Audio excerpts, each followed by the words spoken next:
Juízes capítulo 4, a partir do verso 1, o texto bíblico diz assim: Depois da morte de Eude, mais uma vez os israelitas fizeram o que o Senhor reprova.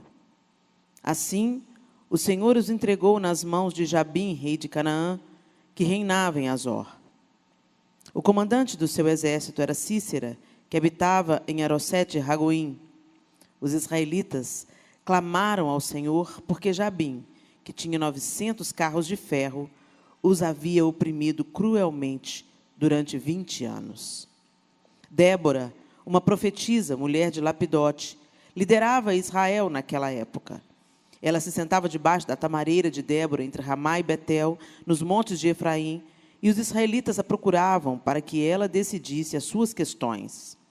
Débora mandou chamar Baraque, filho de Abinoão, de Quedes, em Naphtali, e lhe disse: O Senhor, o Deus de Israel, ordena a você que reúna 10.000 homens de Naphtali, Zebulon, e vá ao Monte Tabor.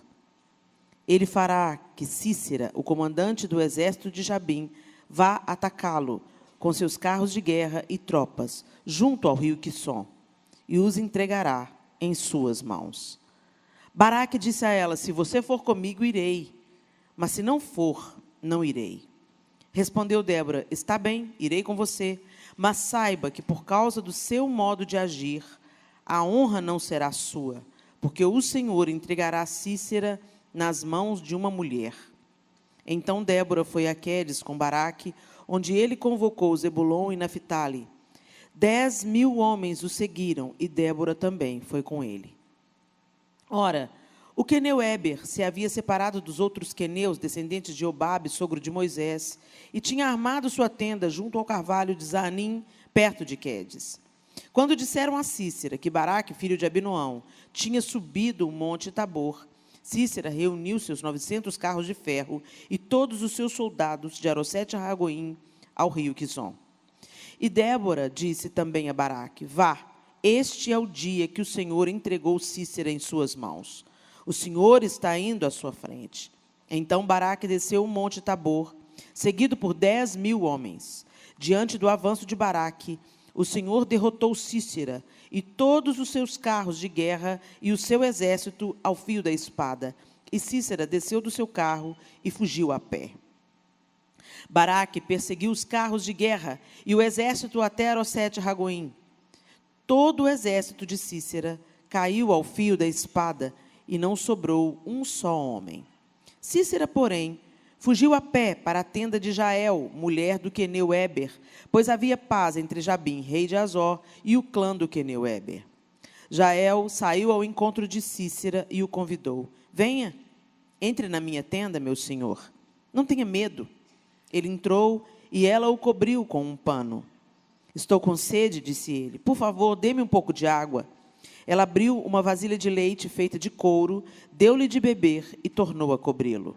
E Cícera disse à mulher: Fique à entrada da tenda. Se alguém passar e perguntar se há alguém aqui, responda que não. Então Jael, mulher de Éber, apanhou uma estaca da tenda e um martelo e aproximou-se silenciosamente, enquanto ele, exausto, dormia um sono profundo. E cravou-lhe a estaca na têmpora, até penetrar o chão, e ele morreu. Baraque passou à procura de Cícera, e Jael saiu ao seu encontro. Venha, disse ela, eu mostrarei a você o homem que você está procurando. E entrando ele na tenda, viu ali caído Cícera, morto, com a estaca atravessada nas têmporas. Naquele dia, Deus subjugou Jabim, o rei cananeu, perante os israelitas.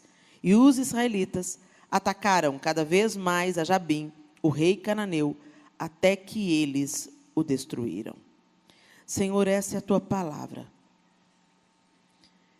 E nós pedimos ao Senhor que venha a revelação pelo teu poder, pelo poder do teu Santo Espírito, que sejamos convencidas daquilo que precisamos ser convencidas, e que a verdade da tua palavra não seja apenas ouvida, mas praticada, refletida. Em nome de Jesus.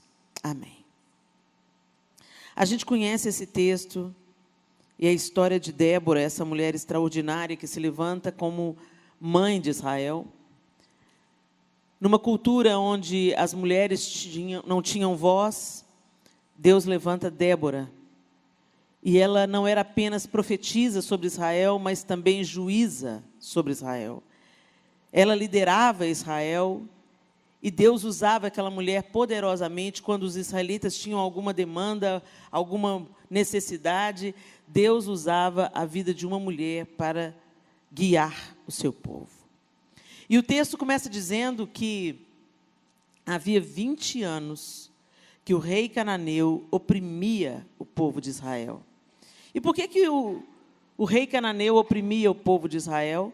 O texto diz, depois da morte de Eude, versículo 1, mais uma vez os israelitas fizeram o que o Senhor reprova. Quando a gente olha para a história do povo de Israel, a gente vê um povo cheio de altos e baixos, um povo obstinado, um povo teimoso, um povo que ficava bem com o Senhor, daqui a pouco Deus começava a prosperar, abençoar o povo, e o povo começava a declinar, e se voltava para os ídolos, e se voltava contra o Senhor, e fazia o que era abominação ao Senhor, e aí o Senhor então tinha que permitir que o inimigo prosperasse contra Israel, para que então o povo de Israel se arrependesse dos seus pecados e se voltasse para Ele novamente. E a gente vê isso várias vezes acontecendo. A gente vê o episódio mais clássico. O povo é tirado do Egito depois de 400 anos de cativeiro, depois de tantas evidências da presença de Deus, arrancando o povo, levantando um libertador. O povo, então, chega diante do mar, Deus abre o mar, o povo passa por dentro do mar, a pés enxutos, e, recentemente, muita gente questionava sobre isso, do absurdo dessa história, que o mar não baixou nada, que o mar não abriu coisa nenhuma, que isso é ficção da Bíblia, não sei o quê, mas, recentemente, estudos arqueológicos descobriram centenas de ossadas humanas no fundo do Mar Vermelho, além de restos de carruagens e instrumentos egípcios. Eles estavam procurando outra coisa no fundo do mar e começaram a achar elmos de soldados egípcios, e as escavações foram feitas, mas isso a mídia pouco divulga, né? Mas se você colocar lá no Google, achados arqueológicos no fundo do Mar Vermelho, você vai ver a evidência do que Deus fez na história de Israel ali. E aí, o povo passa pelo Mar Vermelho, Deus submerge Faraó, seus cavaleiros, e daí a pouco o povo começa a murmurar. Daí a pouco, Deus manda maná, e o povo, estamos cansados de maná, a gente quer codornizes, a gente só tem isso para comer. Deus manda uma coluna de fogo para aquecer o povo de noite, Deus manda uma nuvem para aplacar o calor durante o dia, e, no entanto, o povo vivia se rebelando, vivia reclamando, e Deus tinha que tratar o povo, e assim foi toda a travessia. Quando eles chegam para conquistar a terra, eles não creem que a terra pode ser apossada. Só Josué e Caleb trazem boas notícias, o resto vem com a murmuração que lhe era peculiar, desespera o povo, e então o povo começa a vagar no deserto, porque não crê que pode possuir a terra. Então fica 40 anos, e Deus fala, porque vocês não creram, vocês não vão entrar.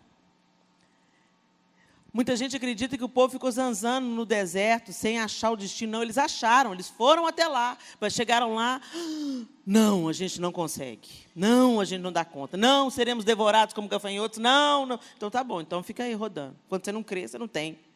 Se creres, verás a glória de Deus, não é isso que Jesus fala quando vai ressuscitar Lázaro? Se creres, verás a glória de Deus. Não é o que você pode fazer pela sua casa, pela sua família, pela sua nação, mas aquilo que Deus pode fazer.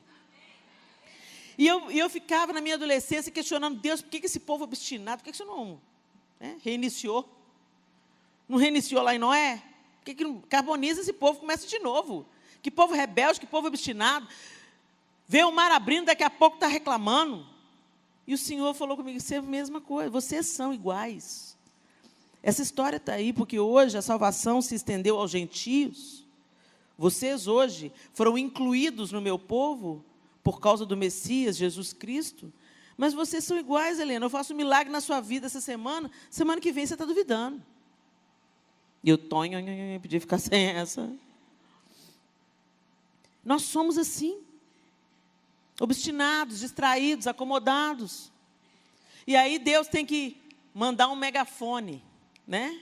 O problema, normalmente, é o megafone de Deus. Por isso eu tenho orado, Senhor, que eu escute a sua voz no sussurro. Eu quero obedecer na primeira. Eu quero entender logo, para não precisar do seu megafone. Mas a gente vê na história de Israel, e o texto começa dizendo, eles fizeram novamente o que era mal perante o Senhor. Então o Senhor fez Jabim avançar e oprimir o povo. Permitiu,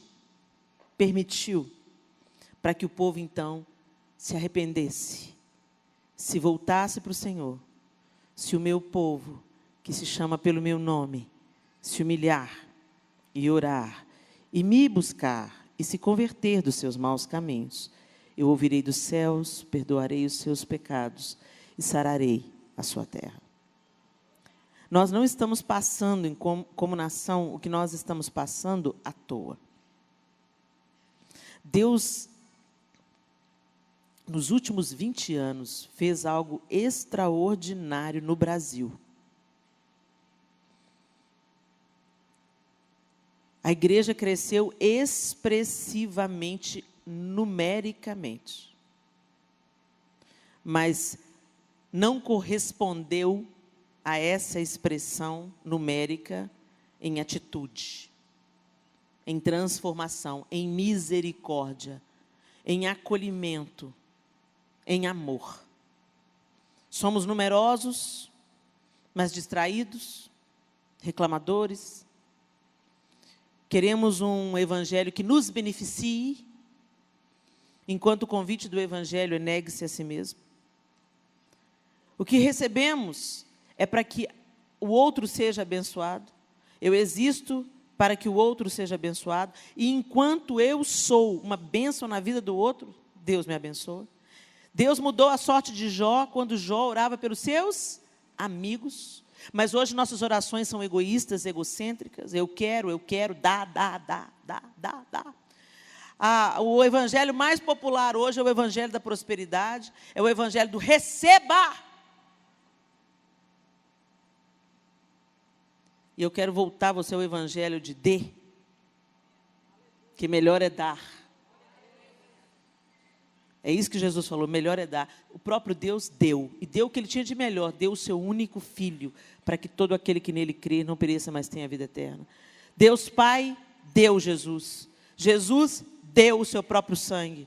Depois Ele nos deu o Espírito Santo. E nós estamos dando o quê? Não, a gente só está recebendo. E é por isso que nós estamos obesos espirituais, com pouca efetividade, fazendo pouca diferença.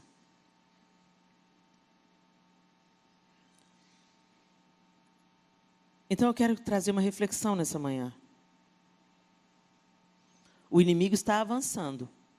Vocês estão percebendo? Vocês têm lido o jornal? As exposições, as expressões artísticas, as ideologias, a violência. Eu acho tão engraçado como se fala muito dos pecados da sexualidade, né? Se fala muito da ideologia de gênero.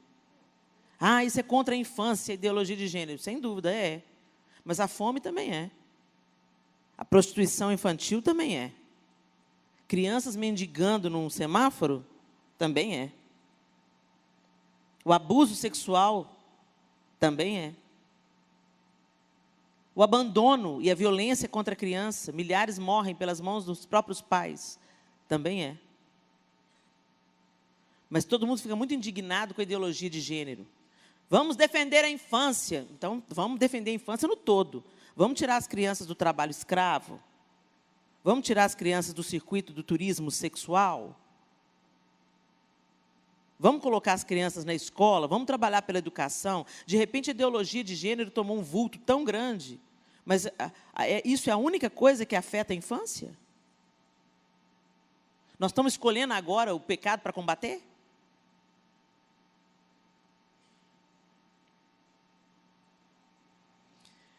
Muitos de nós estamos combatendo a ideologia de gênero, mas nós não estamos gastando tempo para discipular os nossos filhos. Ninguém a não ser o Espírito Santo de Deus, muda a cabeça de um filho do Islã. Sabe por quê? Porque as mães islâmicas são fortes. Elas ficam lá com aquela imagem de subjugadas, burca, coitadinhas. Não. Elas exercem o maior poder que elas têm, de educar a próxima geração. Elas discipulam. Os meninos em tenra idade já leram o Corão todinho e já memorizam o Corão. E os nossos filhos sabem a Bíblia de cor? Eles são fortes na sua experiência com Deus?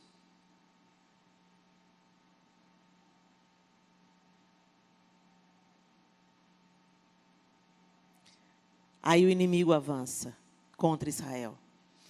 E o povo cananeu era sanguinário. Cícera era um comandante sanguinário. Se encontrava com uma família israelita. As mulheres eram estupradas, os filhos levados cativos e os homens mortos a fio da espada. Eles eram violentos. O povo de Israel não tinha paz, não tinha sossego. O que a Bíblia diz, eles eram oprimidos. Aí eles se voltam para o Senhor. E eles começam a clamar ao Senhor. Tem misericórdia de nós, Senhor. Senão nós pereceremos debaixo dos carros de ferro de Jabim. E de Cícera, seu comandante. E Deus então escuta o clamor do seu povo e fala para Débora: diga a Baraque que reúna 10.000 homens, porque eu vou abençoá-los. Eu vou dar vitória. Agora você vê, Baraque estava tão assim, né? Caidinho, que falou com Débora: se você não for, não vou comigo. Se você não for comigo, eu não vou. Que homem é esse? Se você não for comigo, eu não vou. Ou seja, Débora realmente era uma figura que representava a presença de Deus. Nós somos essas mulheres. Gente, a mulher goiana, com todo respeito que eu digo isso para vocês, a mulher goiana é uma mulher muito forte. Vocês são muito valentes. Vocês são corajosas. Muitas têm histórias de criar filhos sozinhas. Mas vocês têm que tomar cuidado. Porque a força de vocês pode diminuir o homem. Não é uma disputa de poder. Não é uma briga para saber quem manda mais. Deus deu uma jornada para o homem percorrer, uma jornada para a mulher percorrer, para que haja uma ajuda mútua, para a gente ser time e não competidores entre si. E quando tem uma mulher forte demais, o cara fica opaco, omisso, preguiçoso. Às vezes você está tomando o lugar de autoridade do seu marido. Não faça isso. Você pode ser uma mulher forte, uma mulher que muda o ambiente espiritual da sua casa. Mas, antes de tudo, você sabe o valor da submissão. Submissão não é humilhação, submissão não é estar como um tapete, como um capacho. Submissão é como são essas colunas aí, ó. Esse teto não cai por quê? Porque tem essas colunas que sustentam. Submissão é isso. Submissão é respeito à autoridade. Você se submete ao guarda de trânsito, ele apita, faz assim com a mão, ele não precisa nem te falar. Você entende o sinal de autoridade e se submete. Ah, porque se eu não submeter, né, Helena? Vou sofrer as sanções da lei. Pois é, não pense que com o marido é diferente. Quando você não se submete à autoridade instituída por Deus, você está trazendo a ruína para a sua casa. Os seus filhos respeitam o seu marido de acordo com a autoridade paterna que você apresenta para eles. Mas Helena, você não sabe o marido que eu tenho lá em casa. Um traste. Não reclama não que foi você que escolheu. Ninguém te obrigou a casar, penso eu. Ah, mas ele teve uma mãe, ele é assim, ele é assado. Deixa eu te falar. Por isso que Deus falou, não é bom que o homem esteja só. Eu vou fazer para ele alguém que lhe corresponda. Você tem o poder de transformação na vida do seu marido. Essa é a força feminina. Se a gente tem um espírito obediente, submisso à palavra de Deus, nós somos maioria. Ele está conosco. Ele ordena os anjos para lutar a nosso favor, a nosso respeito. Se nós caminhamos na autoridade, sob a autoridade de Deus, na obediência à sua palavra, Ele peleja por nós. Vocês lembram da história de Abigail? Era casada com um homem tolo. Ela defendeu toda a sua casa.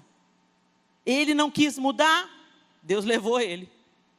Não estou falando que Deus vai matar o seu marido, misericórdia. Mas o que eu estou dizendo é que Deus favorece as suas filhas que são submissas e obedientes à sua palavra. Não tente mudar o seu marido na base da manipulação. Manipuladora é Jezabel. Você é mulher de Deus. Em nome de Jesus, que o espírito de Jezabel, que tenta controlar as mulheres dentro da igreja, que ele seja subjugado pelo Espírito Santo de Deus em nós. Sejamos influenciadoras e não manipuladoras. É uma diferença muito grande. Jezabel não se submete à autoridade. O espírito de Jezabel não se dobra. É cheio de orgulho, altivez e violência. Que esse espírito não domine sobre você, minha irmã. Débora era uma mulher que tinha autoridade. Baraque falou, se você não for, eu não vou sozinho. Porque ela era Jezabel? Não, porque ela era uma mulher de Deus. A presença de Deus era com ela. E esse homem reconhecia, se você for, a bênção do Senhor vai junto. Será que é isso que os nossos filhos e os nossos maridos estão falando sobre nós? Será que é essa luz que está brilhando dentro da nossa casa? Ou será que é o punho de ferro, a palavra dura, a boca dura, a mulher obstinada? Você não manda em mim, eu pago as minhas contas, eu não preciso de você para nada. Isso é o espírito de Jezabel. E ele tem que ser abatido para que o Espírito de Deus brilhe em nós. E aí, eles vão para a peleja. Eu quero chamar a atenção de vocês para outra mulher. O texto nos mostra Jael. Jael era mulher de Éber. Queneu, os queneus eram uma tribo nômade. E Éber se apartou do seu povo e montou umas tendas ali pelo lado da batalha. E sua mulher estava à porta da tenda. Tinha paz entre os queneus, entre Éber queneu e o rei de Canaã. Eles estavam ali no meio da briga, mas não faziam parte da briga. Jael não era israelita, mas ela viu o inimigo vindo na direção da sua tenda, certamente buscando abrigo. E certamente Jael estava ali naquele lugar, ela sabia a fama de Císera, de ser um comandante sanguinário e violento. Se Jael pensasse, tem que acabar com a raça desse cara, porque ele mata todo mundo, ele sequestra crianças, ele estupra mulheres, eu vou pegar a espada do meu marido e vou contra ele. Será que ela prosperaria? Será que se ela fosse contra o comandante do exército de Jabim, na força do braço dela, ou tentando usar as armas que aquele homem conhecia, ela prevaleceria? Certamente que não. Mas o que me chama a atenção em Jael é que ela atrai o inimigo à sua tenda. Ela fala, pode vir. Eu não represento ameaça para você. Ela não entra no mesmo jogo do inimigo. Ela faz ele abaixar as armas. Pode vir, se esconda aqui. Nós temos armas que Deus nos deu. Nós, mulheres, temos armas que Deus nos deu. A docilidade, o ensino. Vocês já pararam para pensar que quem educa homens são mulheres? Que eles são gerados no nosso ventre, depois vêm para o nosso seio para ser nutridos pelo nosso seio. E a maior parte do tempo da infância, da tenra infância, 5 primeiros anos de vida, o filho passa mais tempo com a mãe ou com alguma outra mulher. Deveria ser com a mãe. Mas ou passa com a professora, ou passa com a babá, ou passa com a pessoa que atende lá no maternal, na sua enorme maioria, mulheres. Nós, mulheres, formamos a próxima geração de homens. Quando uma mãe mostra para a criança pequena que o pai é autoridade, ela está cuidando do relacionamento futuro dessa criança com Deus. E quando você fala mal do seu marido, do pai do seu filho, para ele, você está desfigurando essa figura de autoridade que vai refletir em como ele vai se relacionar com Deus. Gente, olha a seriedade disso. Nossas armas são poderosas em Deus, mas elas são simples. Como as armas de Jael. Quando ele está ali, repousando, tranquilo, desarmado, me dá água, eu te dou leite. Ela foi gentil com ele. E quando esse homem dorme, ela cobre ele para escondê-lo. E quando ele dorme, ela pega alguma coisa que estava à mão, uma estaca da tenda. Ela não pegou uma espada. Às vezes ela nem tinha uma espada em casa. Ela pegou a estaca e certamente o martelo que ajudou ela a fincar as tendas. Os instrumentos que ela tinha em casa. E eu fico imaginando o sangue frio, o equilíbrio que essa mulher teve que ter, e a precisão e a força no punho para imprimir uma estaca na cabeça. Gente, o crânio é duro. Ela teve que ser precisa, porque se ela errasse, estava morta. Ela mira, eu fico imaginando a cena, ela chegando silenciosamente, sem alarde, mira na cabeça do inimigo, imprime toda a força do seu braço no martelo, a ponto da estaca atravessar o crânio e se encravar no chão. Graças a Deus, hoje, a gente não precisa de tamanha violência física, mas nós podemos imprimir violência espiritual contra o nosso inimigo, usando as armas que nós temos. Não menospreze, mulher, o poder de vida e morte que você carrega na língua. Nós damos vida com o ventre. Podemos dar vida com a boca. Você pode, você consegue, você supera, você é especial, você é precioso. Você é um presente de Deus. Vamos orar sobre isso. Ensina a criança no caminho em que deve andar, e ainda quando for velho, não se desviará dele. Honra o teu pai e a tua mãe. Gente, quando a gente obedece a palavra de Deus, como esse, por exemplo, esse versículo, honra teu pai e a tua mãe. Gente, não é se o seu pai e a sua mãe forem crentes, se o seu pai e a sua mãe forem bonzinhos, se o seu pai e a sua mãe estiverem mandando você fazer o que é certo. Honra a teu pai e a tua mãe. Ponto final. Quando você honra seu pai e a sua mãe, você inaugura a prosperidade para a sua própria vida familiar.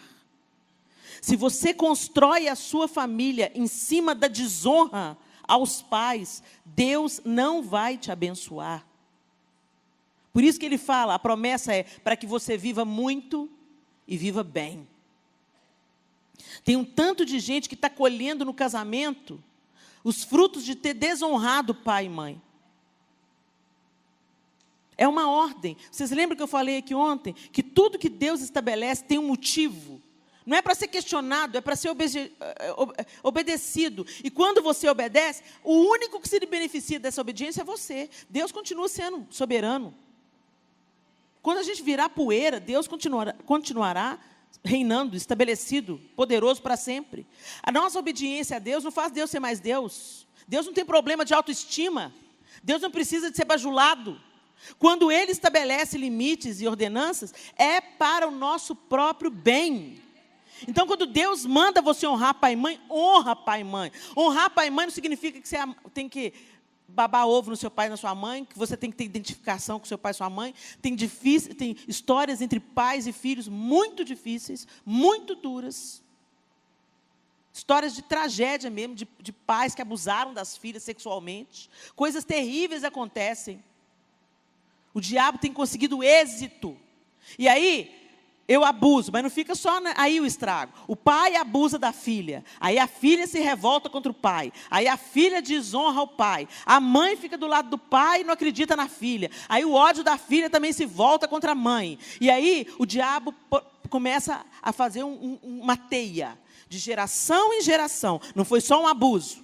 Foi um abuso que foi se desdobrando de geração em geração. E um tanto de maldições.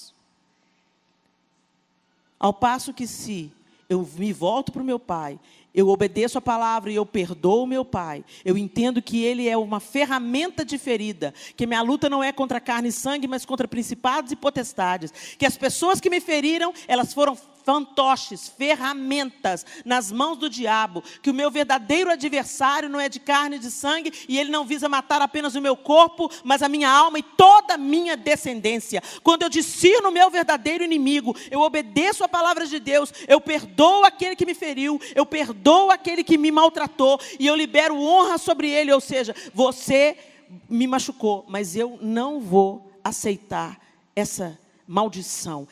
Essa maldição acaba aqui. Eu não arrasto ela para a minha geração. Isso muda tudo. E a gente tem que ter a coragem para fazer isso, gente, porque não é fácil. Como não foi fácil para Jael, certamente, uma mulher pegar uma estaca e encravar no crânio de um homem. Mesmo que aqueles dias fossem violentos, mesmo que ali a guerra tivesse ali na realidade, no dia a dia das pessoas, ela era mulher. Nós, mulheres, somos sensíveis.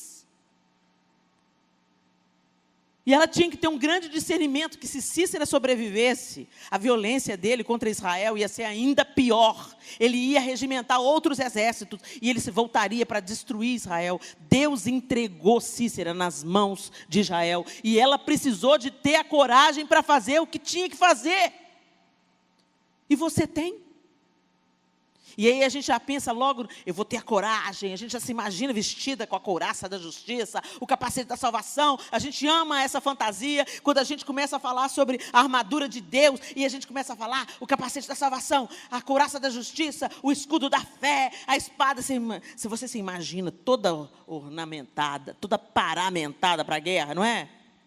Mas se você pensar bem na armadura de Deus, quem é a nossa salvação? Quem é? Quem é a nossa justiça? Quem é a verdade? Sobre quem é o evangelho da paz? Em quem nós temos fé? Quem nos outorgou o Espírito? Revista-se de Jesus.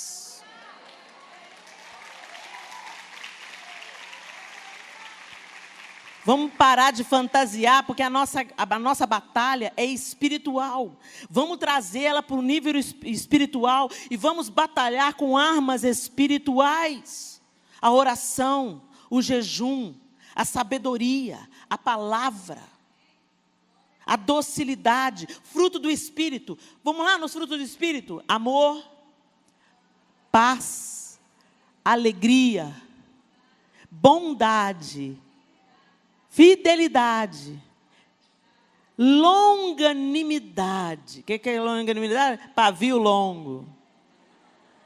Benignidade. Sabe o que é benignidade, gente? Gentileza. Olha o fruto do Espírito.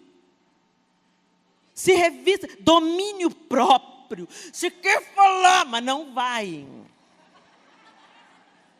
Você quer rebater, mas não vai. Você quer dar uma voadora na cara de um, você não vai. Domínio próprio.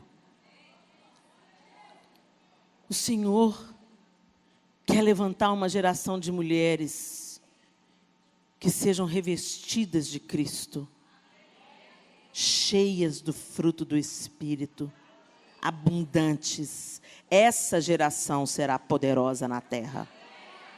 Não são as briguentas, não são as violentas, não são as que queimam sutiãs, aquela que parte para a briga. As mulheres viraram o homem.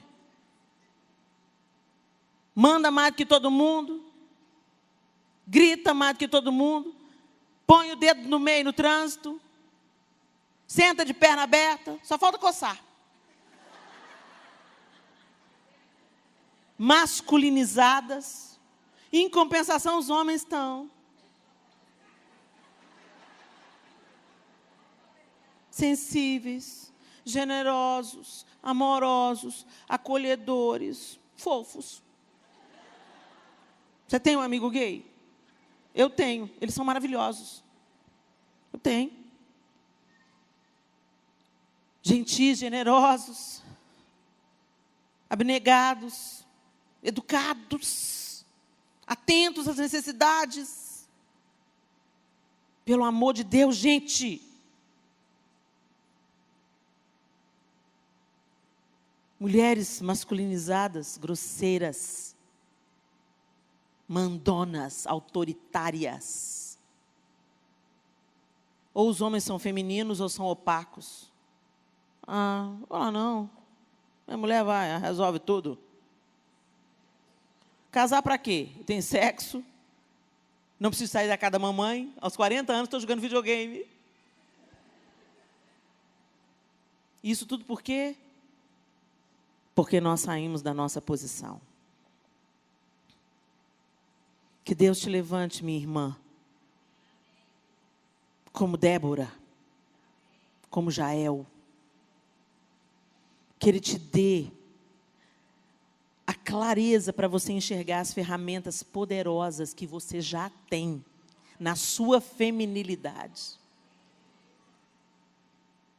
Gente, é impressionante, eu tenho relatos reais de marido e mulher que viviam em pé de guerra, disputando poder, quem manda mais, quem pode mais. E quando a mulher entendeu que ela tem valor, que ela veio como resposta, como solução de problemas, que ela tem uma identidade, que ela não precisa virar um homem. E quando eu falo virar homem, gente, eu não estou falando nos trejeitos, na roupa, nem nada disso, não. É tomar o lugar do masculino. Quando ela entende a sua importância, o seu valor, ela se coloca como discipuladora da próxima geração. Quando ela se coloca como a guardiã do seu lar, porque mulher enxerga de longe o que o homem não consegue enxergar. O homem é prático, ele vai lá, tem um barulho no quintal, quem vai lá é o homem. Bom, pelo menos deveria, né? Eu conheço umas mulheres que pegam o porrete, deixa que eu vou.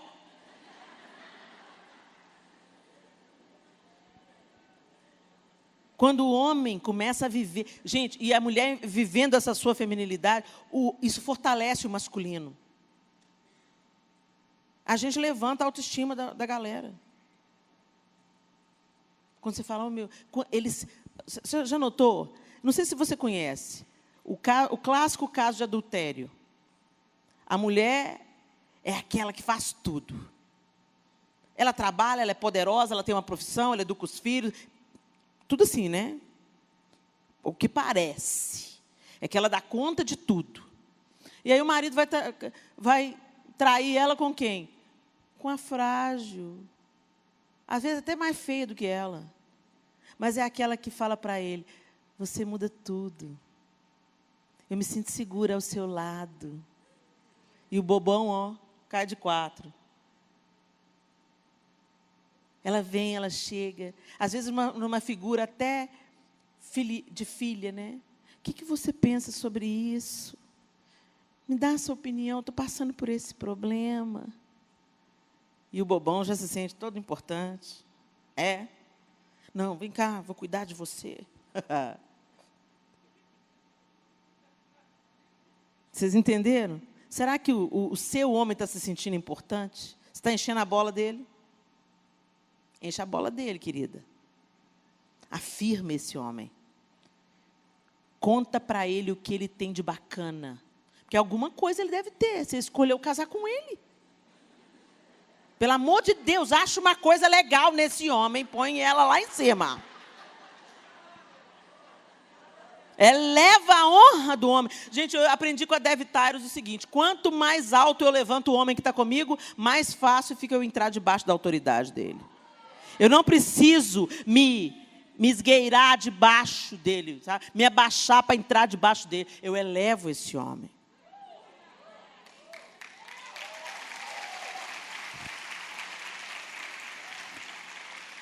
A submissão bíblica, ela não é uma submissão idiota, uma submissão que fala que você vai ser subjugada. Meu bem, vem cá, meu bem.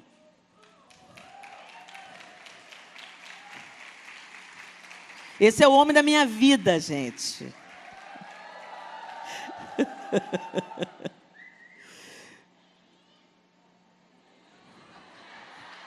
Eu vou fingir que não ouvi esse assovio.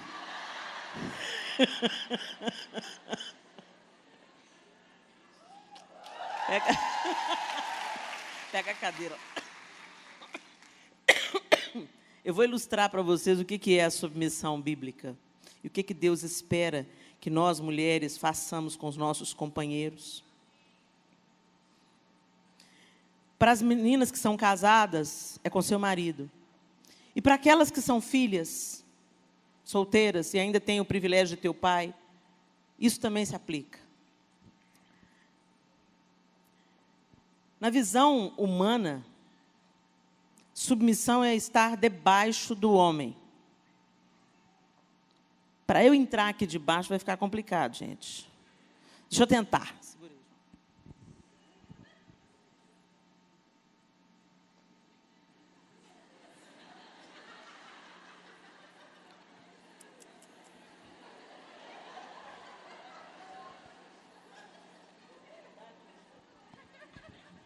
Vocês estão conseguindo me ver daí? Hoje o negócio aqui está ruim demais. Olha, é sacrificial o negócio, entendeu? E não está bonito, não.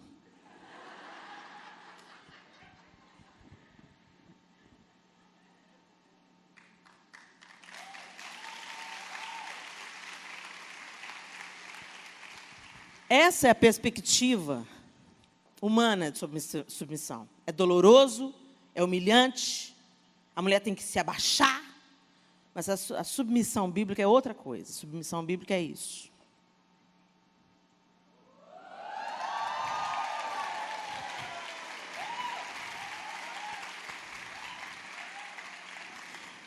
Imediatamente, quando eu sentei no colo dele, o que ele fez naturalmente? Ele assume uma postura de proteção. É isso que Deus quer que você faça. Não tem vergonha nenhuma de você reconhecer. Você é minha fortaleza. Você cuida de mim. Você me protege. Você me sustenta. Eu só fui tão longe, eu só vim tão longe, João, porque você não briga por poder. Você cuida de mim como Cristo cuida da igreja.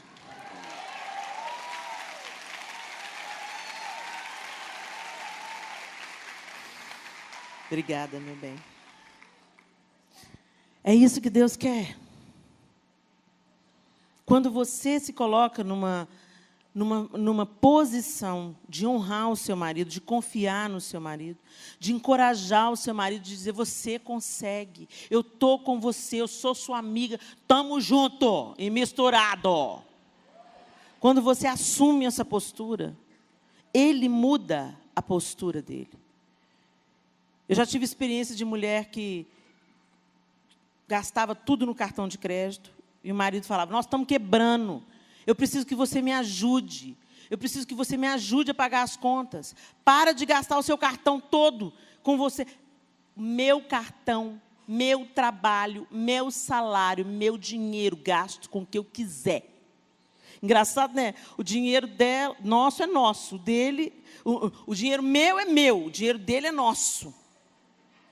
Já notou isso? Gente, casamento é parceria. Você está num casamento, é para somar e para dividir também, para compartilhar. E aí ela gastava, pensava só nela, e a situação financeira só piorando, a crise piorando. E aí ela foi escutar uma mensagem minha e Deus falou com ela. Ela chegou em casa, falou assim: meu bem, eu quero te dizer que eu tenho sido uma mulher tola, eu reconheço a sua autoridade nessa casa. E eu estou te entregando o meu cartão de crédito para a gente equilibrar as nossas contas. Ele olhou para ela e falou: que palhaçada é essa que você está querendo? Eu falei, na hora que ele falou aqui, deu vontade de falar: dá esse cartão de crédito de volta, boçal. O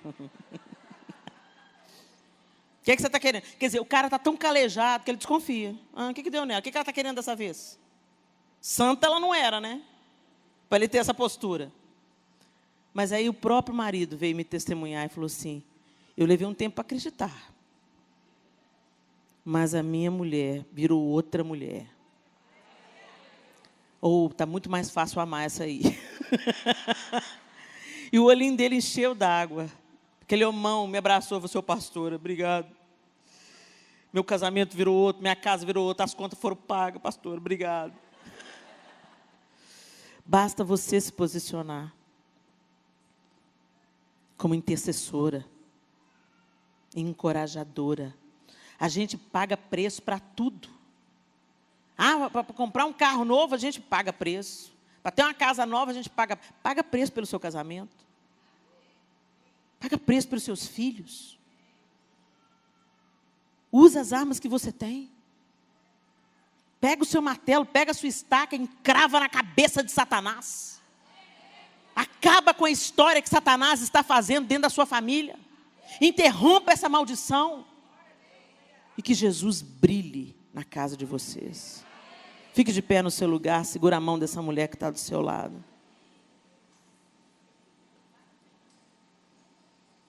Aleluia. Que você seja como uma resposta. Feche os seus olhos. Deixe o Senhor sondar o seu coração. Que tipo de mulher você tem sido? Jezabel, Débora, Jael. As mulheres da Bíblia que se destacaram, elas não têm elementos a mais que a gente não tem. Nós somos feitas do mesmo material. Nós somos feitas como Abigail, como Maria, mãe de Jesus. Como Ruth, Noemi. Somos essas mulheres, Esther. E o que está dentro de cada uma delas, também está dentro de nós. Ô Senhor, transforma-nos, Deus. Talvez tem coisas que você precisa consertar. Talvez é tempo de chegar em casa e dizer para o seu marido: me perdoa, eu tenho sido uma mulher tola. Eu tenho assumido posição que não é minha. Eu estou tomando o seu papel de autoridade. Meu bem, eu confio em você. Eu vou te ajudar. Eu vou ser a sua coluna. Você é autoridade na nossa casa. Talvez seja tempo de pedir perdão para o seu pai. Pai, me perdoa. Filha, se você é solteira, você ainda tem o seu pai, você desobedece o seu pai. Mas eu já tenho 23 anos. Ele ainda é autoridade sobre a sua vida. Não desonra o seu pai. Porque você está fundando o fracasso para você. E para a família que você vai construir solteira. Mas o meu pai, Helena, é uma figura muito difícil. Então peça ao Senhor para te ajudar. Entra nesse caminho do perdão. Trata seu pai com dignidade e honra. Você não precisa ter afeição por ele, mas você pode tratar mesmo os seus desafetos com honra e dignidade. Não é uma sugestão, é um mandamento. Que o Senhor transforme cada uma de nós, de dentro para fora. Essa canção que a Estela canta, ela é tão forte. Uma nova história eu vou viver para a tua glória. É isso que a canção diz. Mas para você viver uma nova história, você precisa ser transformado. A transformação, ela é muito desconfortável. Toda mudança traz desconforto extremo. Mudança de casa, mudança de emprego, mudança de idade, de fase. Às vezes é uma coisa que você quer, mas traz desconforto, até você se adaptar. Mas eu quero te encorajar. Deixe o oleiro pôr as mãos em você. Ah, mas a minha mãe era muito forte. Volto a dizer, você não tem que ser uma figura opaca. Débora era forte, mas ela não era manipuladora como Jezabel. Deus não vai anular a sua personalidade. Foi Ele que colocou ela em você com um propósito. Ele vai usar essa aí que você é. Mas é isso que você tem que aprender. Estar debaixo do domínio do Espírito Santo. E não debaixo do seu próprio domínio. Ou do domínio de Satanás.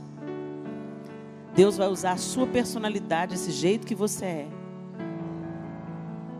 E controlada pelo Espírito, você vai vencer as batalhas. Deus entregará os inimigos da sua casa nas suas mãos. Peça a Ele para te mostrar as armas que você tem. A oração, o jejum, a palavra, essas estão disponíveis para todas nós. Mas também existem elementos na nossa personalidade. O conselho, a organização, o dom de agregar pessoas ao redor de uma mesa onde há reconciliação. Faça as mesas mais lindas que seus filhos já viram. Para de fazer mesa bonita para visita. Faz mesa bonita para família. Para de trabalhar pela aparência do que os outros vão pensar. Trabalhe para ser de verdade a família que Deus quer que você seja. Em nome de Jesus. Amém. Transforma-me de dentro para fora. Transforma-me, Senhor. Me rendo a Ti com tudo que eu tenho e tudo que passou. Vou esquecer e uma nova história eu vou viver para a Tua glória. Eu quero ser uma mulher transformada, ser uma mulher restaurada, cheia do poder de Deus, cheia do poder de Deus. Eu quero ser uma mulher que adora, ser uma mulher que ora, cheia do poder de Deus, cheia do poder de Deus. Senhor, essa é a nossa oração nessa manhã. Deus, em nome de Jesus, nós nos levantamos e nos unimos para Te pedir a Tua transformação na nossa maneira de pensar. Que a nossa mente seja transformada pelo Teu poder, a fim de que nossas atitudes reflitam o Senhor, reflitam a Tua glória, reflitam, Senhor, os Teus mandamentos. Pai, alinha em cada uma das minhas irmãs o que precisa ser alinhado. Converte o coração dos pais aos filhos, dos filhos aos pais, para que o Senhor não fira a terra com maldição. Deus, levanta um exército de mulheres poderosas em Ti, como foi Débora, como foi com Jael, como foi com Abigail. Ó Deus, assim sejamos nós nessa geração, encontradas pela Tua mão, transformadas para transformar. Ó Deus, levanta mães intercessoras, esposas intercessoras, filhas intercessoras, mulheres quebrantadas, mulheres que não temem se submeter, mulheres que não temem obedecer a Tua palavra, mas mulheres ousadas, mulheres criativas, mulheres inteligentes emocionalmente. Deus, em nome de Jesus, faz com que a nossa feminilidade floresça, Deus, e que dentro da nossa casa sejamos como uma tocha acesa nessa geração. Que a luz do Senhor brilhe em nós, brilhe diante dos nossos filhos, brilhe diante dos nossos maridos, brilhe diante dos nossos pais, diante dos nossos irmãos, diante da sociedade, da Tua casa. Que a nossa vida reflita o caráter de Jesus Cristo. Em nome de Jesus. Amém e amém.